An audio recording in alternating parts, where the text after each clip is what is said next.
Okay, Mrs. Bonaparte, this is it. One last push, and we're done. Congratulations, it's a general. Oh, and here comes the rest of the army now. Did you just say the rest of the army?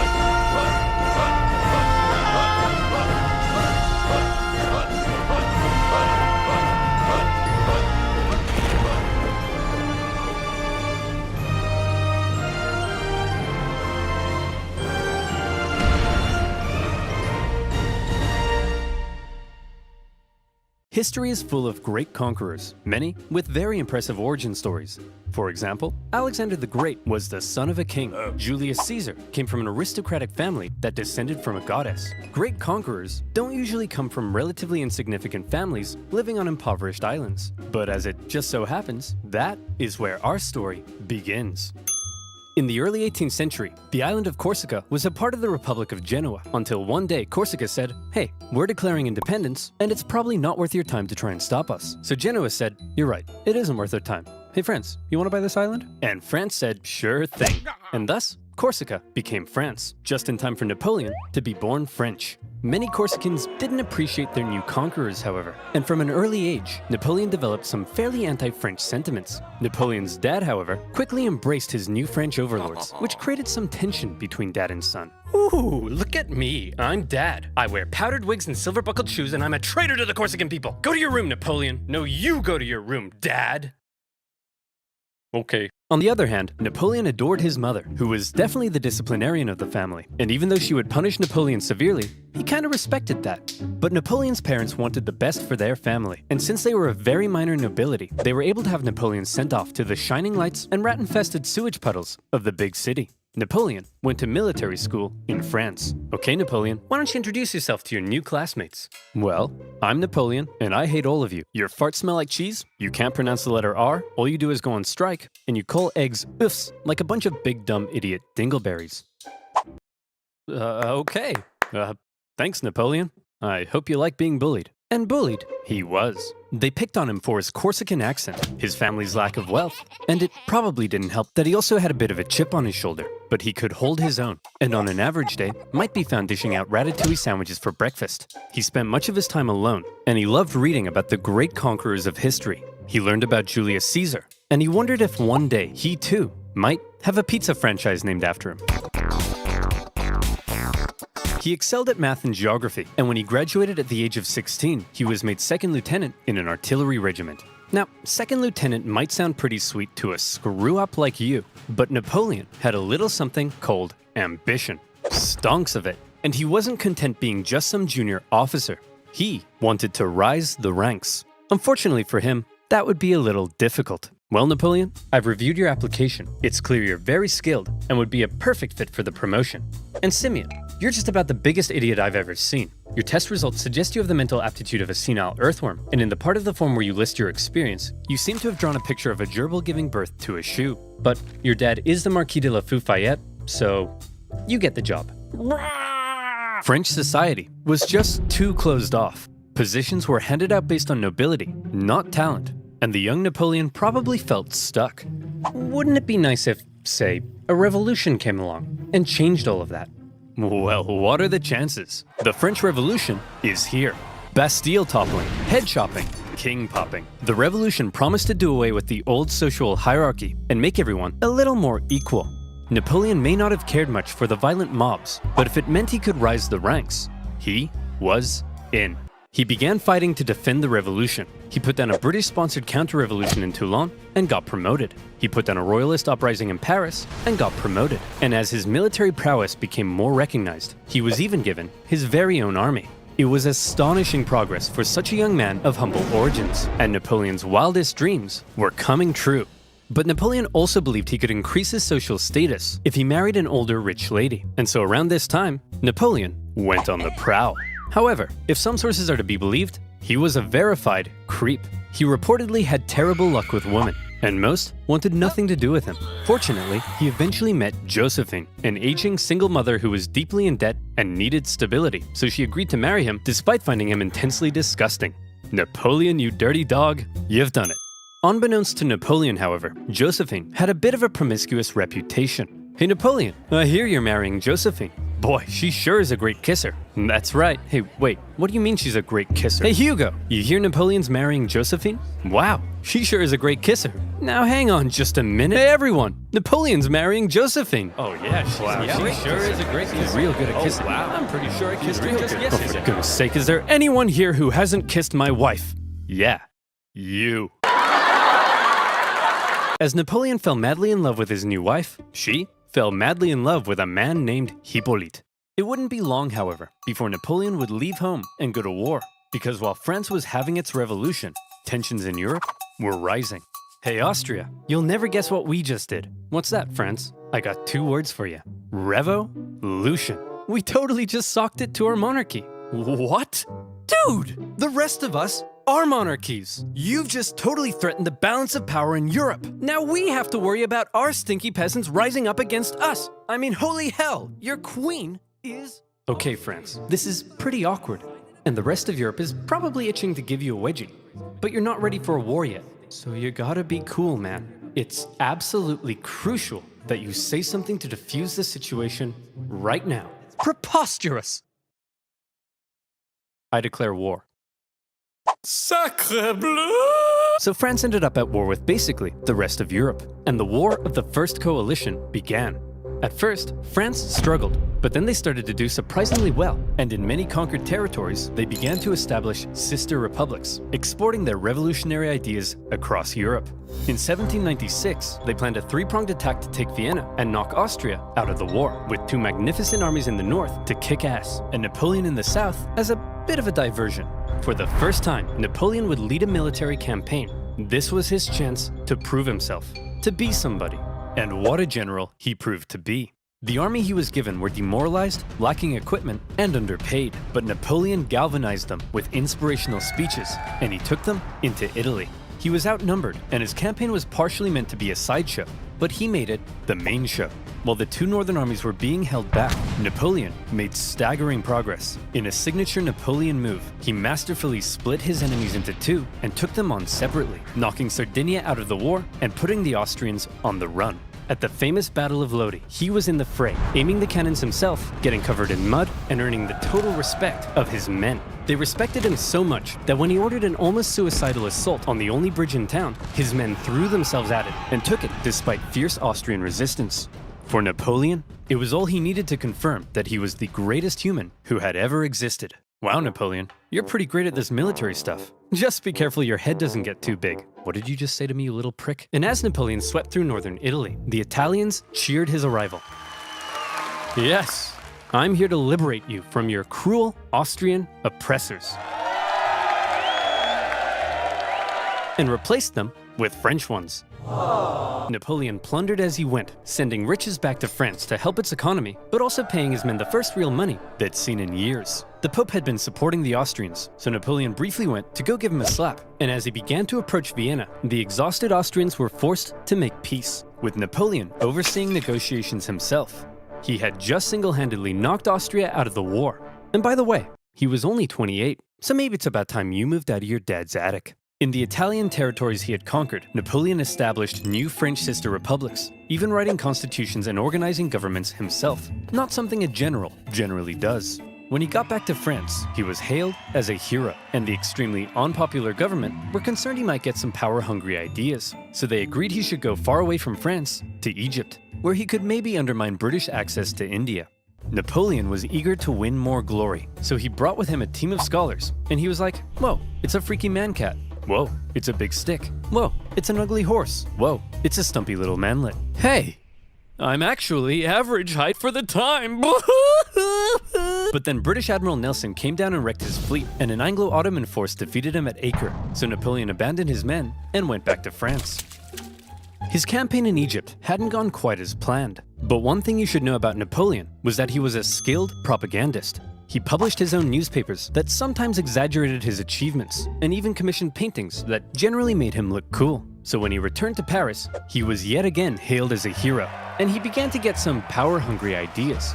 First, however, he had a bit of a problem to deal with. See, he had learned something shocking about his dear wife. Really, Josephine? This guy? I'm just as tall as him. I'm sorry, I swear. Now that you're becoming famous, I'll never do it again. Make sure you don't. I've never stooped so low as to cheat on you. Now if you'll excuse me, I'll be in this room consulting my generals for the next 30 minutes.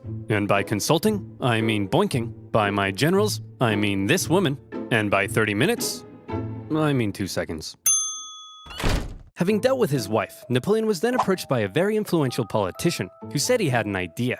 He wanted to stage a coup against the deeply unpopular government and needed the extremely popular Napoleon's help. And Napoleon thought that was just the darn tootinest idea. The plan was to trap the government and convince them to voluntarily give up their power. And here's how they did it. Hey guys, oh my gosh, quick! There's a dangerous Jacobin plot to overthrow you, which we definitely aren't just making up. Better get inside this cage so we can protect you. Okay. Gentlemen, we got him. In this case, the cage was an isolated palace outside of Paris, with no one around but Napoleon and his army. With the government inside, Napoleon then entered, and a pretty chaotic event ensued, during which the government didn't seem entirely sure what was going on, Napoleon's men didn't seem entirely sure what was going on, and Napoleon himself didn't seem entirely sure what was going on. But thankfully, Napoleon's brother Lucien, president of the lower house, managed to regain control, and the remaining councilmen were intimidated into creating a new constitution. And thus, a new government was formed, this time with 3 consuls in charge. But after Napoleon did some rewriting, in the end, there was really only one man in charge, the first consul, him.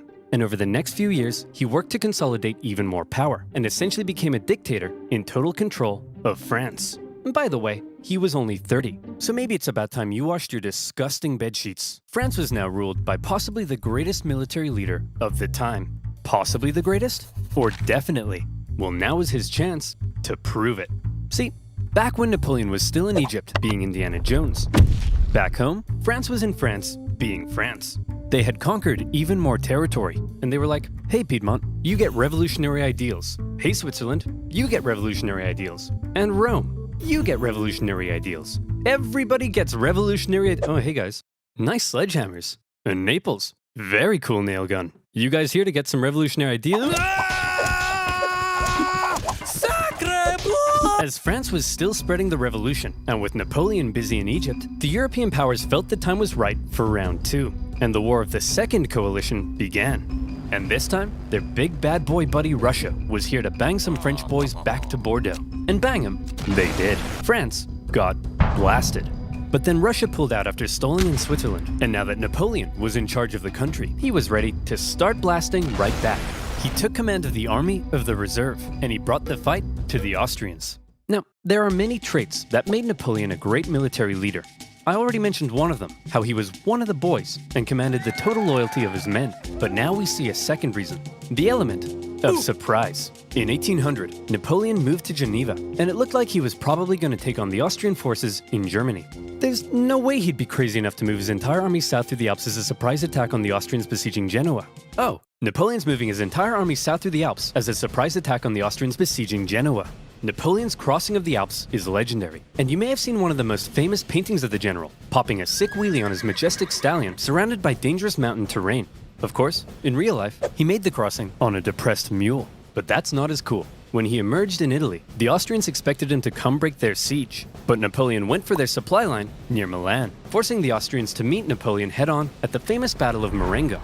The Austrians initially clobbered the outnumbered French, and they were like, hooray! We won. But then a few hours later, Napoleon showed up again with an even bigger army, and he clobbered them right back. Holy cow, this tiny little fun-sized French guy is running rings around us. Hey! I'm average height for the time, you jerk! Then, after General Moreau's victory at Hohenlinden, Vienna was exposed, and the Austrians again sued for peace. Just like the War of the First Coalition, the Second Coalition ended in another French victory. But in many ways, they both felt more like Napoleon victories. Only the UK remained at war with Napoleon, and they were using their powerful navy to blockade French ports and were even seizing the cargoes of neutral ships. Obviously, everyone else got pretty pissed off that the British were interfering with their trade, so in response, they formed a league, and they embargoed the UK right back. Neutral countries protecting their own interests? That's offensive. So Britain went to Copenhagen and blew a bunch of stuff up, and the league disbanded. But because the UK's economy was pretty bust, they decided to sign a treaty with France in 1802. For the first time in a long time, Europe was at peace. Congratulations, sire, you've achieved peace. Yes, Pierre, but not for long. I still don't trust those dirty Brits. Did you hear they've been calling me the Bony Man? What does that even mean? Keep an eye on them, would you? I can't, sire. Why not? Because they use NordVPN. Crossing the Alps, defeating the Austrians, and Europe at peace. What a meteoric rise it had been for the young Corsican. He had just taken charge of a nation that appeared to be losing a war and turned it all around, securing French gains in Europe. But there was now a big question. You see, throughout the chaotic French Revolution, French governments had struggled to keep the economy afloat. They often didn't have a whole lot of support, and they frequently came and went. Would Napoleon finally be the man who could stick around? Military victories were one thing, but could the general also govern? Spoiler alert.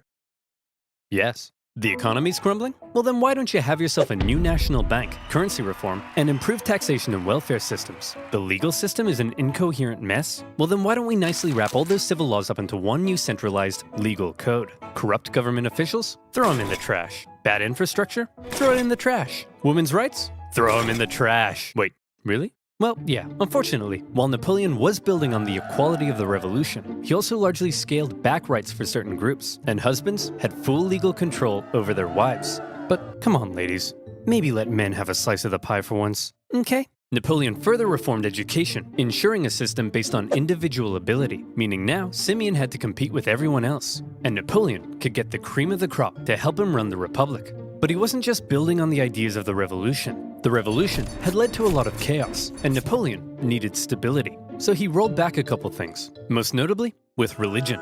The revolution had pretty much kicked the Catholic Church to the curb, but Napoleon understood that since many French citizens still considered themselves Catholic, that could be a problem. So he came to an agreement with the Pope and brought back the Church, only this time with some pretty hefty power limitations. He also ensured freedom for other religions, and is often noted for his positive treatment of Jewish people at a time of widespread anti-Semitism. But while all of this may make Napoleon sound like a pretty stand-up dude, it's good to note that he believed in religious freedom because he thought it was a powerful tool to keep the poor from eating the rich. Or something like that. Overall, Napoleon's aim was to end the chaos of the revolution and finally create a stable and prospering French republic. And in that aim, he seemed to be largely successful and generally popular with the people of France. He officially declared that the revolution is over, adding, "I am the revolution." Napoleon's head could be seen for miles. Of course, not everyone was happy with Napoleon's reforms. Conservatives felt he was too radical. Radicals felt he was too conservative. But since Napoleon was a dictator, opposition could usually be stamped out with some good old-fashioned iron fisting. In 1804, Napoleon took one last major step. After some failed attempts were made to assassinate him, he wanted to strengthen his position and ensure his dynasty could live on after him. And so he decided being first consul for life simply wasn't quite enough. He decided he should become emperor. He held a vote, asking the French people if they were cool with the idea, and they returned a definitely not rigged 99.9% in favor. The ball's on this man. And so on the 2nd of December, 1804, in an elaborate ceremony at Notre Dame, Napoleon was made emperor. The Pope was even invited to attend, and normally he would crown an emperor. But to make sure everyone knew this wasn't some Charlemagne-style circular power division, Napoleon lifted the crown and placed it on his own head. Like I said, the ball's on this man. He was now Emperor of the French. Well, Napoleon, you were a general, then you became first consul for life, and now you're an emperor. Is it enough yet? Is your ambition finally satisfied? I don't know, Pierre. What comes after emperor? I would say God, sire. You want to be a god? Yes. I'll put it down under maybe. Okay, everyone. What the hell is going on? This Corsican guy showed up out of nowhere, and he's kicking our ass. He's exporting the ideas of the French Revolution wherever he goes, and he just declared himself King of Italy and Emperor. He can't do that. I'm the Emperor. Oh, hey fellow monarchs. I see you're having a monarch party. My invite must have got lost in the mail. I'll just set up a spot right here. Wow. You don't belong here, Napoleon. We're coming to take you down. I'd like to see you try. Oh, I'm so scared I just pooed my pants. Hey everyone, I just pooed my pants.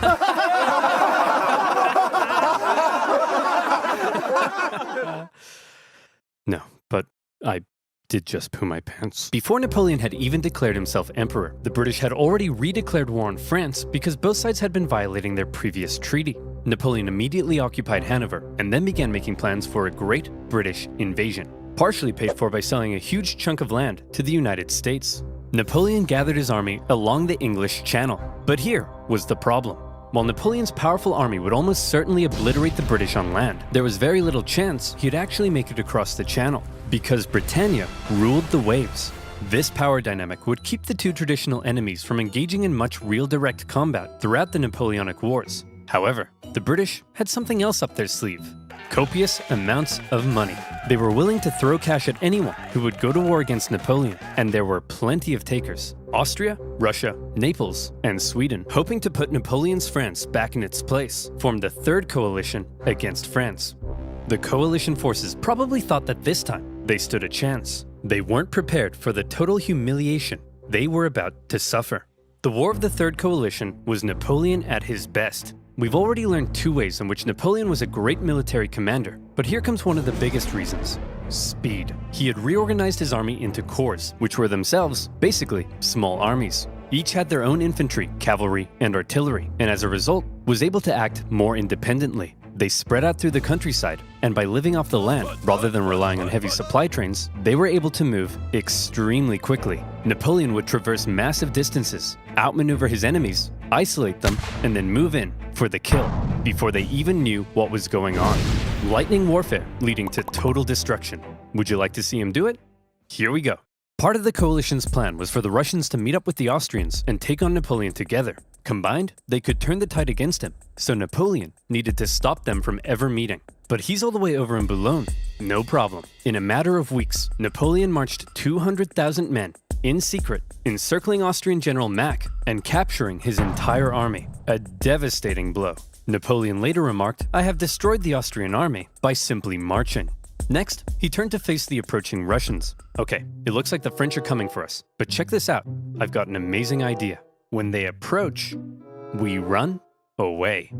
Sir, you're a genius. The Russians began to retreat with Napoleon giving chase, and since his tactics relied on quick victories, this could be a problem, especially because the longer the war went on, the more likely it looked other countries may join the coalition against him.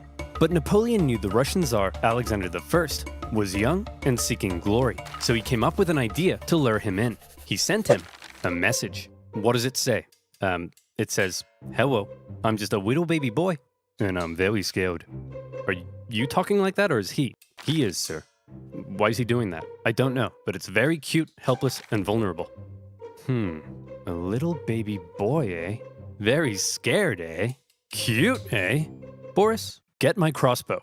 We're going hunting. The Allied forces turned to face Napoleon, who they now believed was in a vulnerable position.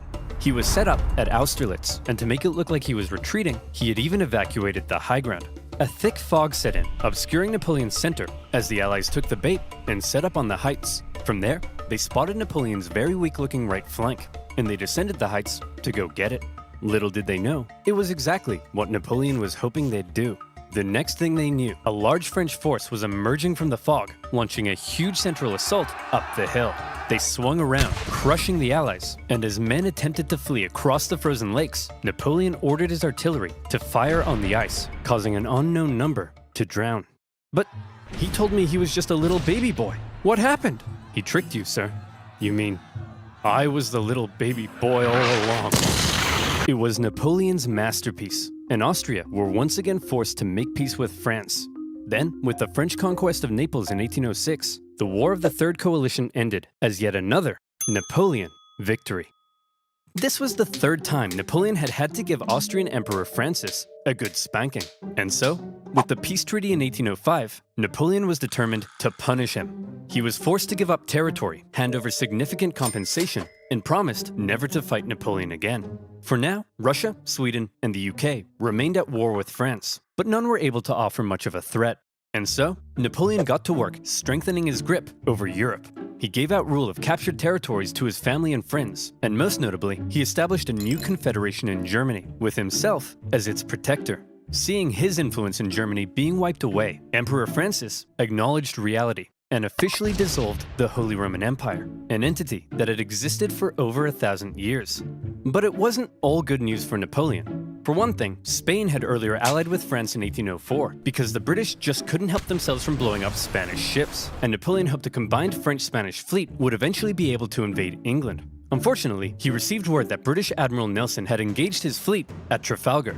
Normally, naval battles looked like this, but in this case, Nelson did this. Was it because he was an idiot? No. It's because he was a genius. He successfully punched through the Franco-Spanish line and unleashed hell. His victory ensured British control of the sea, and his death during the battle made him a legend. Napoleon's hopes for a future British invasion were gone. But not just that. Napoleon was also hoping to secure peace on the continent, but that wasn't looking likely because the Prussian king was under pressure from his wife. Frederick, he's established a confederation in our turf, and he told us he'd give us Hanover, but then offered it to the British. You have to declare war on him. What is it with you and war? What is it with you and being a cupcake? Go to war! Okay. In October 1806, Prussia, with its famed military tradition, joined the coalition and declared war, beginning the War of the Fourth Coalition. Unfortunately, Prussian King Frederick William III wasn't the smartest tool in the shed. Look at him over there, being all French. Makes me sick. Boys, we'll get him this time. But here's the thing. This time, we have to stick together. Do not under any circumstances face Napoleon by yourself. You all saw what happened to Austria. Hey, where'd Fred go? Hey, you jerk. Think you're some kind of big shot? Huh? Wanna tango with Fred? You don't got the cojones. We're screwed. Without consulting its allies, Prussia had gone ahead and sent Napoleon an ultimatum, demanding he move all his forces out of Germany. Now, some of you watching this video probably can't even wipe your own bum yet, but even you know, you don't just send Napoleon an ultimatum. Obviously, Napoleon went in for the kill. Prussia's army was quite outdated, so when they met Napoleon at the twin battles of Jena and Auerstedt, it wasn't even close. Even Marshal Davout's heavily outnumbered corps at Auerstedt sent the Prussians running, and Napoleon carried out a ruthless pursuit of his fleeing enemy, taking Berlin and within a single month decimating the Prussian forces. Frederick William and the remnants of his army moved to the east. At this point, Napoleon's forces were pretty tired. Winter had come, and conditions were miserable. He anticipated both sides would settle into winter quarters, but Russia decided to try their hand at an unexpected winter attack. A series of brutal battles followed that took a heavy toll on both sides, including the vicious Battle of Eylau, fought in blizzard conditions. Men froze to death, and many deserted. The Russian artillery tore the French to shreds, and Napoleon himself was momentarily under risk of being captured. In the end, the French army was saved thanks to a legendary cavalry charge by Napoleon's flamboyant cavalry commander, Murat. After the horror inflicted on both sides, they decided it might be a good idea not to do any more fighting until after winter. Then, after winter came, and the fighting continued. The Russians were pushed back to Friedland, where Russian General Bennigsen made a bit of a blunder by positioning himself with the Aller River to his back. The French artillery were able to pin the Russians between the river and their concentrated gunfire, a major element in Napoleon's fighting style, and many Russians drowned as they tried to escape. War of the Fourth Coalition. Victory? Napoleon. After the Third and Fourth Coalition Wars, Napoleon had decisively defeated all three of his main rivals on the continent, and he was now undoubtedly the master of Europe. After the Battle of Friedland, his enemies sued for peace, and they all met on a raft on a river for negotiations. They had been fighting for the past 4 years, but now Napoleon and Alexander surprisingly got along like a house on fire. They laughed together, they chatted long into the night. They kissed. The two had a lot of mutual respect, and Napoleon even told his wife that if Alexander were a woman, I would make him my mistress. Kind of a weird thing to say to your wife, Napoleon. In the end, they came to an amicable agreement. Russia would lose barely any land, and in return, they'd join France against the UK and invade Sweden. Win-win. On the other hand, Frederick William III was sidelined, and Prussia lost an enormous amount of territory to French client states. Only the UK remained as the last major threat to Napoleon, and they continued to be a big thorn in his side, constantly funding his enemies and using their powerful navy to wreak havoc on French trade and overseas colonies. But what could Napoleon do? The British were safe across the channel. Well, he said, if I can't fight you with guns, I'll fight you with money. Earlier in 1806, Napoleon had announced the Continental System, a total shutoff of the UK from continental trade. No one in Europe was to trade with Britain, and Napoleon hoped that by hitting their economy, he could force them to negotiate. The British economy did take a hit, and they responded in their typical fashion, by going to Copenhagen and blowing a bunch of stuff up. But in general, the British managed to stay afloat by simply increasing their trade with other parts of the world. many neutral countries found themselves stuck between a rock and a hard place as the two European superpowers demanded they cease trade with the enemy. Hey America, you better not trade with the French or else I'll come burn down the White House. What?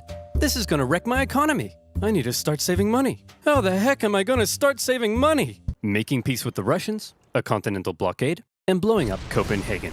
Sick of being blown up for doing almost nothing, and under significant pressure from Napoleon, the Danish officially sided with France. But Napoleon's blockade had the biggest effect on continental Europe, who were now cut off from a major trading partner, one that controlled the seas and held a rich, growing empire. And a lot of countries didn't fully comply. Portugal, a traditional British ally, refused to take part. No problem. Napoleon sent an army and invaded. But it wasn't just Portugal. Many of Napoleon's allies were also suspect. Your Majesty, it seems that Spain isn't properly enforcing your blockade. Spain? Why not? Well, it appears they've been trying to find a way out of being your ally since they lost their fleet at Trafalgar. What is with these people? It's almost like everyone's only pretending to be my ally because they know otherwise I'd beat them up. Do I even have any real friends? Are you my friend, Pierre? Say yes or I'll slap you. Napoleon had come to mistrust his ally to the south, and in particular, Napoleon thought the Spanish royal family were an incompetent mess. All right, Carlos, you've got to get it together. How can I trust you when all you do is go hunting? Meanwhile, you let this ambitious nobody who dislikes me run the country, and you seem to be the only person in the universe who doesn't realize he's boinking your wife. And what's worse, who the heck are you? I'm the king's son. I just overthrew my dad. So, actually, now I'm the king. You people are the biggest cluster of shameless, narcissistic idiots and all around just the worst people I've ever met. Here, have a Kid's Choice Award. French forces, many having conveniently already entered Spain to invade Portugal, occupied Spanish forts, and Napoleon invited the Spanish royals to France to help mediate their differences. All right, we're here with the royal family of Spain. So, Fernando, you've been accused of plotting against your father and vying for the Spanish throne. What do you have to say for yourself? Well, Napoleon, I just think great. Well, I've got the test results right here. Fernando, in the case of the Spanish throne, you are not the king. And Carlos, you are also not the king. I'm the king! Actually, Napoleon made his brother the king, but for all intents and purposes, Spain was now his puppet. He expected the Spanish people to be over the moon at the removal of their unpopular royal family. Imagine his surprise when it turned out that people don't really like to be subjugated by a foreign power, least of all one who had previously attacked the Catholic Church. And so the people of Spain revolted. Brutal fighting broke out as bands of armed Spaniards ambushed French troops across the kingdom, and vicious atrocities were committed on both sides. In addition to fighting the regular Spanish and Portuguese forces, the French had to contend with tens of thousands of guerrilla fighters throughout the Spanish countryside. The British even took the opportunity to land an army led by the future Duke of Wellington. And now, British forces were defeating French ones on land. Napoleon briefly went to Spain in person, and he did drive back the Allied armies, but before long, his attention was needed elsewhere. The whole thing became a nightmare for the emperor. He excelled at traditional warfare, but this was something more akin to Napoleon's Vietnam. The whole conflict would keep hundreds of thousands of French soldiers and resources bogged down for years. Napoleon was never able to break the will of the Spanish people, and this problem weakened his position in Europe. Hey, Francis. Want to go to war with Napoleon again? Oh, I don't know, Britain. He's already whomped me 3 times. I'll give you £1 billion. Well, okay. Seeing that Napoleon was now caught up in Spain, and with some British funding, Austria decided maybe, just maybe, this time, they'd have a chance. So did they? No. Napoleon defeated them in just 4 months. It was quick, but it wasn't exactly easy. The Austrians had been watching Napoleon and learning, and they had made some reforms, while Napoleon, after years of war, was increasingly having to rely on inexperienced conscripts. So this time, the Austrians gave him a run for his money. The Fifth Coalition saw some of the bloodiest battles to date, including Napoleon's first major defeat, and when he did finally defeat the Austrians at the Battle of Wagram, it was a very costly victory. Still, Napoleon had yet again kicked Francis's butt, and as part of the peace terms, Austria lost a bunch more land. Not long after, however, Napoleon and Francis came to another agreement. It was decided that Napoleon would marry Francis's young daughter. But wait, doesn't Napoleon already have a wife? Well, yes, he did. Josephine and Napoleon had become quite fond of one another, but now that Napoleon was playing the monarch game, he needed a male heir, and his aging wife wasn't giving him one, so it was out with the old and in with the new. At least he didn't behead anyone. For Austria, they felt that if Napoleon was going to keep on winning, they may as well be on his side. So through the marriage, Napoleon got an alliance with Austria and a beautiful baby potato. Between the failing blockade against Britain, the ongoing war in Spain, and now his recent struggles in Austria, cracks in Napoleon's invincibility were beginning to show. But still, look at this map. So blue, so beautiful. Even Sweden, after being pulverized by Russia, overthrew their king, and after an interesting chain of events, ended up putting one of Napoleon's own marshals in charge. Marshal Bernadotte took the name Karl Johan and became Crown Prince of Sweden, after agreeing to join Napoleon's continental system. For now, Sweden was Team France. Napoleon was on top of the world. He had won an endless string of victories. All he had to do now was sit back and not make any major miscalculations that could completely turn the tide of war. So let's see what comes next. France's alliance with Russia was a terrifying prospect. Together, the two could have been unstoppable, but unfortunately, the alliance didn't last. The Russians felt they weren't getting a fair deal. Napoleon's Duchy of Warsaw right on their doorstep was a bit of an insult, and then their economy began to tank because of Napoleon's British blockade. And eventually, they began to open up trade. Your Majesty, it seems Alexander is no longer abiding by the continental system and has begun trading with the British. Alexander? But he kissed me. He kissed you? You wouldn't get it, Pierre. No one would ever kiss you. The security of Napoleon's empire depended on removing the British threat, and he wasn't happy with Russia's backdoor shenanigans. And so in 1812, Napoleon decided to go to war. He gathered together the most massive army Europe had ever seen, made up of troops from every corner of his empire, and he prepared to invade. Okay, it looks like Napoleon's coming for us. Generals, I need ideas. We could stand and fight. No, that's stupid. You're stupid. We could run away. You're a star. You'll remember Napoleon's tactics relied on astonishing speed to outmaneuver his enemy and force a quick, decisive battle. Well, I've got two words for you. Scorched earth. If his opponent retreated while scorching the earth, his men couldn't live off the land. And if his men couldn't live off the land, he needed his supply trains. And if he needed his supply trains, he couldn't move quickly. And if he couldn't move quickly, he couldn't outmaneuver his enemy. And if he couldn't outmaneuver his enemy, I think you get the point. Napoleon launched his invasion and hoped for a quick battle, but all he could do was try to catch the retreating Russians while moving deeper and deeper into hostile territory. As he went, the horribly hot summer devastated his army. His men died of heat, exhaustion, and disease. Supplies began to run out, and his men began to starve. Many deserted, and still the Russians continued to retreat. Numerous times Napoleon considered turning back, but that little voice in his head kept on telling him, keep going, just a little further. And don't worry, you're definitely average height for the time. He nearly caught the Russians at Smolensk, but it was his birthday, so he had a party instead. When he finally reached Moscow, he predicted the Russians wouldn't be willing to give up such a historic and holy city without a fight. And he was right. The Russians finally turned to face him for the single deadliest day of the Napoleonic Wars, the Battle of Borodino. The Russians fought valiantly, and as he got older, Napoleon's battle tactics seemed to become a little less refined and a little more run straight at the enemy, try not to die. He launched a full frontal assault at the Russian defenses, and as a result, the death toll was colossal. The Russians eventually decided to retreat, leaving Moscow to fall into Napoleon's hands. Quick, the French are taking the city. Release all these prisoners immediately and tell them to burn it to the ground.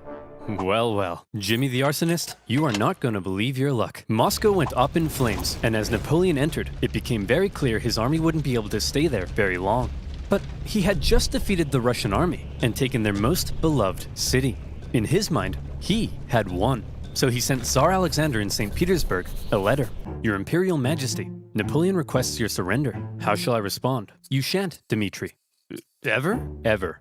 But, Your Majesty, it will be winter soon. The French forces are stuck 500 miles into Russian territory with dwindling supplies. If we don't say anything, well, then they'll all die. Oh! After waiting for a response for about a month, the first snow of winter began to fall, and Napoleon sensed the catastrophe that was about to unfold.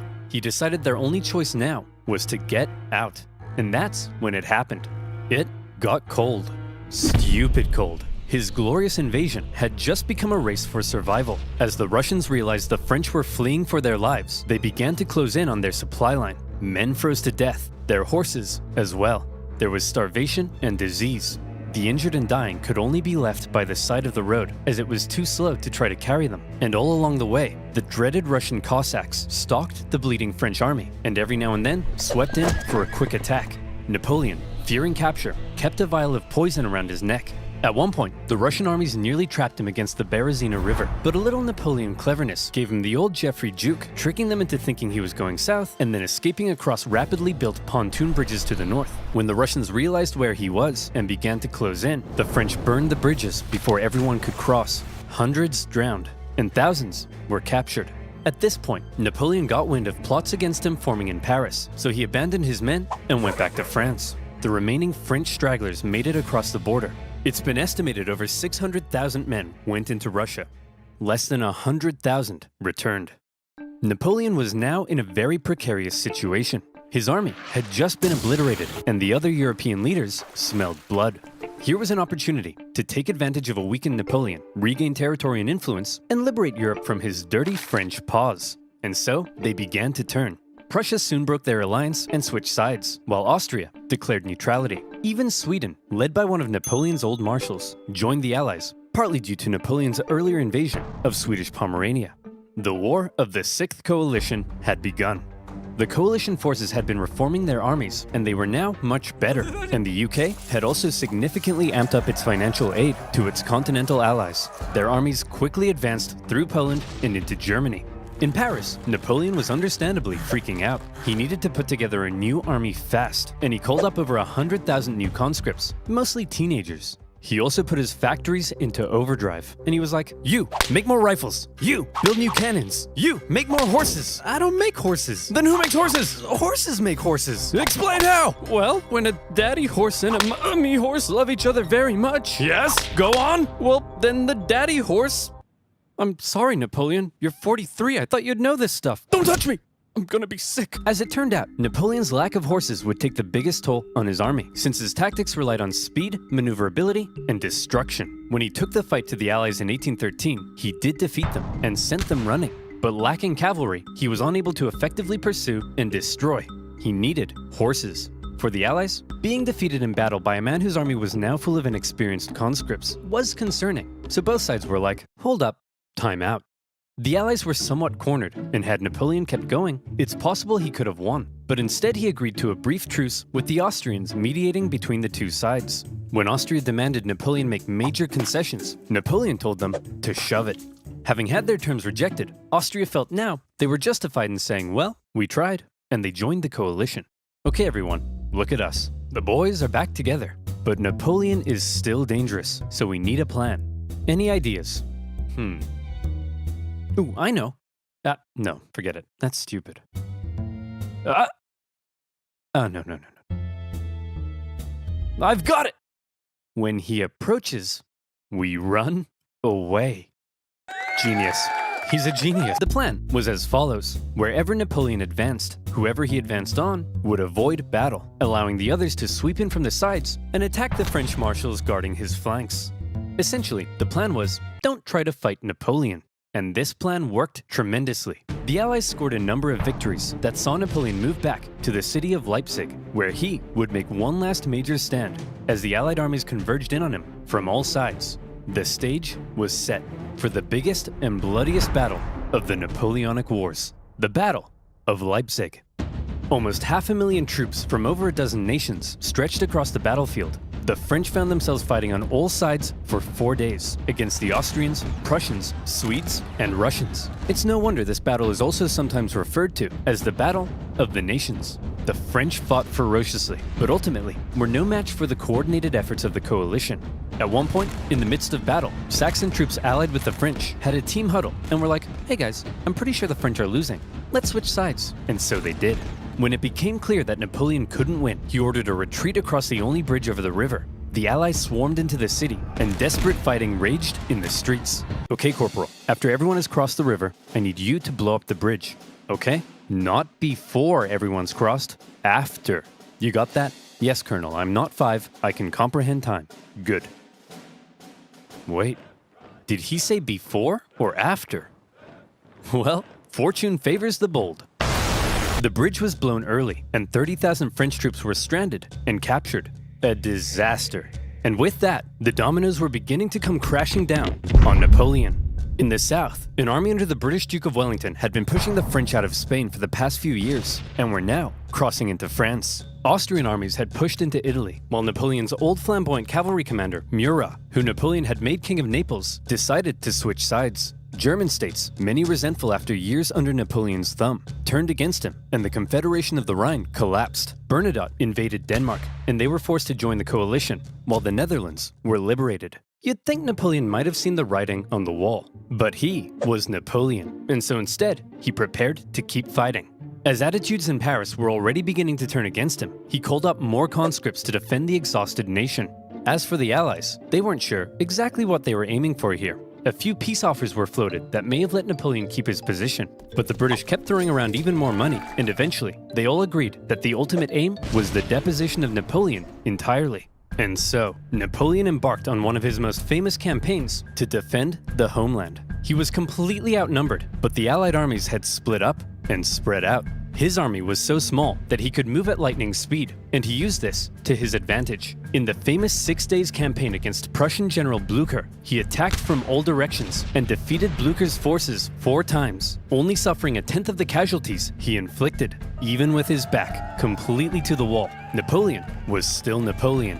Then he turned south to take on Schwarzenberg's army of Bohemia and enjoyed even more victories. However, Napoleon's problem was that he couldn't be everywhere at once, and wherever he wasn't, the Allies continued to push towards Paris. He made one last-ditch attempt at moving in behind the enemy lines and cutting off their communications, but Paris was in disarray, and the people were sick of war. One ambitious and slightly treacherous politician sent the Allied armies a letter basically saying, "Hey guys, come on in." And so, they did.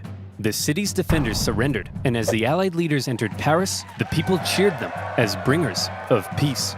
Paris had fallen. Quick, marshals, gather your men. We're gonna launch an assault on Paris. Where are my marshals? They all left and told me to give you this note. Napoleon's marshals had realized what he hadn't. It was over, and they insisted all that was left now, for the good of France, was for him to abdicate. And without the support of his army, Napoleon had no choice. He hoped his son could take his place, but it was decided instead to restore the old Bourbon monarchy. Old King Louis XVI's brother would become the King of France. It was almost like the French Revolution had never even happened. But what will we do with Napoleon? We can't have a hyperactive 44-year-old menace running around reigniting revolutionary ideals and plotting his return. Well, why don't we send him, I don't know, there. The location chosen for Napoleon's exile was the small island of Elba, just off the coast of Italy. Napoleon was to rule over the island, and even got to keep the title Emperor of Elba. The Allies must have been in stitches when they came up with that. When he learned what his fate was to be, he drank the poison he had been keeping around his neck. But it had gone out of date, so instead of a quick and painless death, he got a painful stummy-wummy instead. Before he left France, he addressed his oldest and closest guard one last time, making an emotional speech that ended with him kissing their flag. And off he went to exile.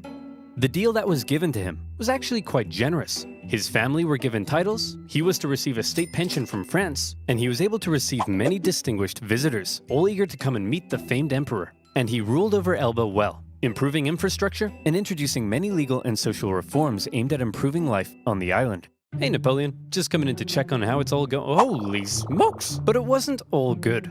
For one thing, he learned of the death of his first wife Josephine and was deeply saddened. He was forbidden from seeing his son and current wife, and in Austria, Emperor Francis had ordered a local count to seduce her, so she would forget about Napoleon. Then, the new King Louis XVIII refused to give Napoleon his agreed pension. He was under constant threat of assassination, and there were even rumors that the Allies were thinking of relocating him somewhere even more remote.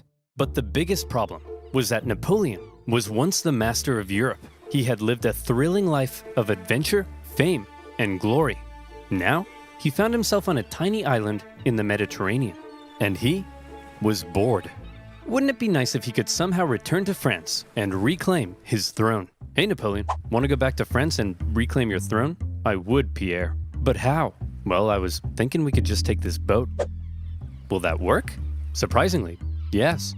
Pierre, remember when I told you no one would ever kiss you? Yes, sire. Well, pucker up, boyo. Yay. When Napoleon left Elba, it wasn't really the daring escape you might think. He basically had kind of a leaving ceremony, hopped on a ship, and sailed back to France. He brought with him an army of about 1,000 men, and he began his journey to Paris. However, in Paris, there was now a new king, and at first, the people largely accepted him because the last few years of war under Napoleon had brought immense death and economic suffering. That's right, the king is back, baby. Divine right to rule. Don't worry, everyone. I know the economy is kaput, but I and my courtiers will withdraw into this palace, and we will definitely work as hard as we can to fix everything.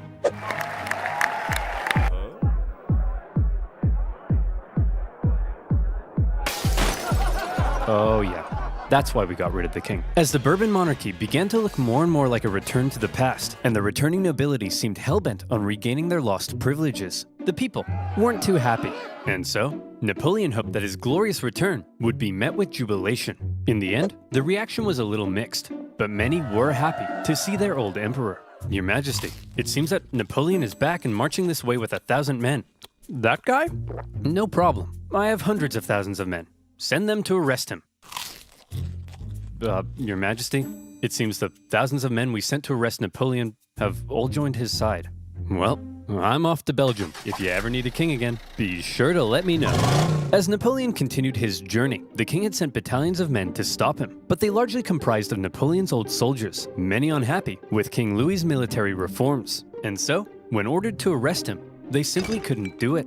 In one famous incident, the troops began to cry out, "Long live the Emperor." When Napoleon reached Paris, with King Louis having fled, he entered unopposed to reclaim his throne. Napoleon was back from the dead. Okay everyone, now that we've finally gotten rid of that guy, let's try to make sure something like this can never happen again. What's that doing there? Hey fellow monarchs!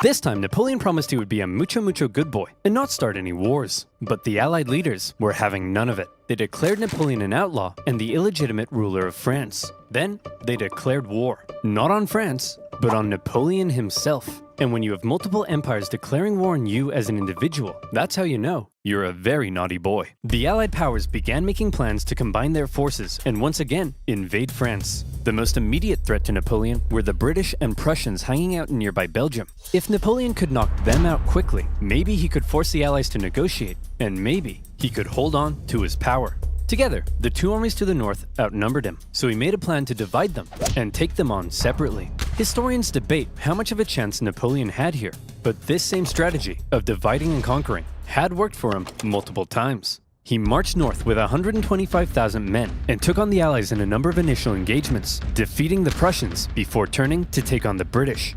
But to Napoleon's dismay, miscommunication and hesitation among his marshals allowed both enemy armies to retreat, and crucially, rather than fleeing east, the Prussians moved north, where they could remain in contact with the British.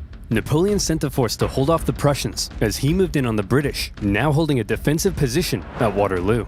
Prussian General Blücher sent word that he would come to Wellington's aid if he could just hold off the French for long enough. Napoleon had to defeat Wellington before the Prussian army could arrive in force, and it was close.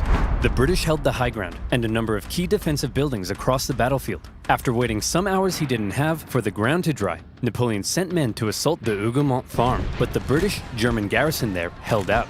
French Marshal Ney launched a number of miscalculated cavalry charges at the British lines. The British formed defensive square formations, and they tore the French cavalry to shreds, while one guy chose the absolute worst time to go on a bender. The French did manage to capture a farmhouse directly in front of the British line, and from there, they unleashed artillery hellfire on the British square formations. And as Napoleon sent his Imperial Guard in to finish the British off, a nervous Wellington knew his lines were at breaking point. But the Prussians had earlier begun to arrive, and now they were arriving in large numbers. And after the British held out and sent the French Imperial Guard running, the French lines panicked, fearing they had been encircled, and they began to flee. The Battle of Waterloo was an Allied victory. And with that, Napoleon's hopes of returning to glory were vanquished. He knew he was defeated. He went to the British and said, "Can I please have a house near London?" And the British replied, "No." Instead, to make sure Napoleon was put away once and for all, they sent him to one of the most isolated and remote places they could think of, a tiny island in the Atlantic Ocean, St. Helena.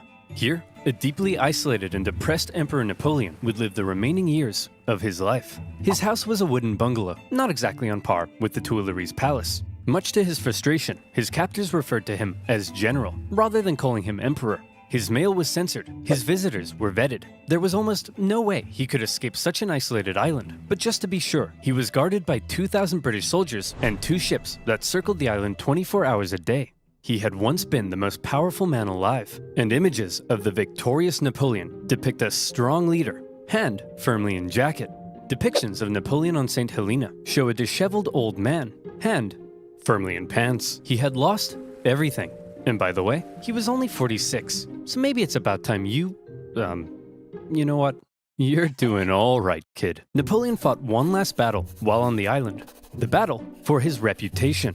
He spent hours writing his memoirs, espousing his achievements, recording his greatness, and turning himself and his story into a phenomenal legend. And in this battle, he certainly succeeded.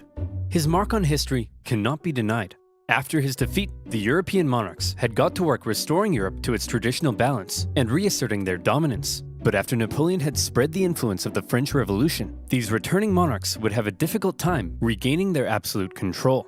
France returned to the rule of the Bourbons, but it would go on to stage another revolution, and then another one. Reaction to Napoleon's rule in places like Germany and Italy propelled forward the ideas and feelings of modern unity and nationalism, and his Napoleonic Code still remains the basis of law in various modern countries. The modern world owes a lot to Napoleon's legacy. He remains statistically possibly the greatest military general in history, and his revolutionary military tactics changed the face of warfare.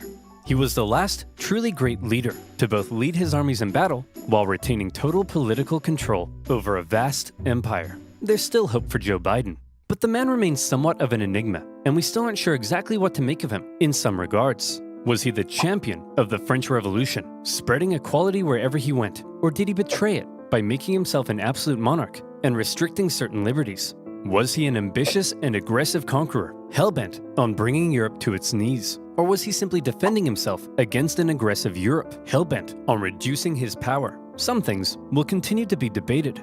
Napoleon died at the age of 51, officially of stomach cancer, but some believe he may have been poisoned. The British buried him in a tin coffin inside a mahogany coffin, inside a lead coffin, inside another mahogany coffin. I guess this time, they wanted to make sure he stayed where they put him. In 1840, his remains were moved to Paris, where they now rest under the dome of Les Invalides. The man from humble origins, with huge ambition, ruthless determination, immaculate skill on the battlefield, and a hefty dose of luck, who was determined to make his mark on history, did just that. There is no immortality, he said, but the memory that is left in the minds of men. And in that sense, Napoleon knew he would live on forever. Oh, and to reiterate, he was definitely average height for the time.